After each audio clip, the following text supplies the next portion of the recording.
அஸ்ஸலாமு அலைக்கும் வரஹ்மத்துல்லாஹி வபரகாத்துஹு.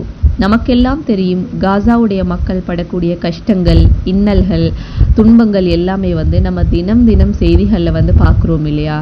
இன்றைக்கு காசாவுடைய மக்களுக்கு மிகப்பெரிய சவாலாக இருக்கிறதே இந்த உணவு பற்றாக்குறை தான். உணவு இல்லாமல் மக்கள் மிகவும் கஷ்டமான ஒரு நிலையில் அங்கே வறியொரு நிலை காணப்படுது. ஸோ மக்கள் மிச்சமே உணவு இல்லாமல் கஷ்டப்படக்கூடிய நிலைமைகளை நம்ம காணலாம். அந்த வகையில் எகிப்து, லிபியா, துனிசியா, அல்ஜீரியா, மொரோக்கோ போன்ற நாடுகளை சேர்ந்த மக்கள் ஒரு வேலை செய்கிறாங்க.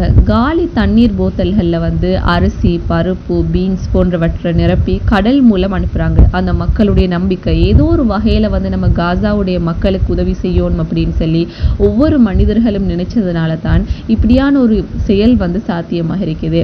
ஸோ அவங்களோட நம்பிக்கை இதை கடல் வழியாக அனுப்பினா அந்த மக்களுக்கு போய் சேரும் அப்படிங்கிற ஒரு நோக்கம்.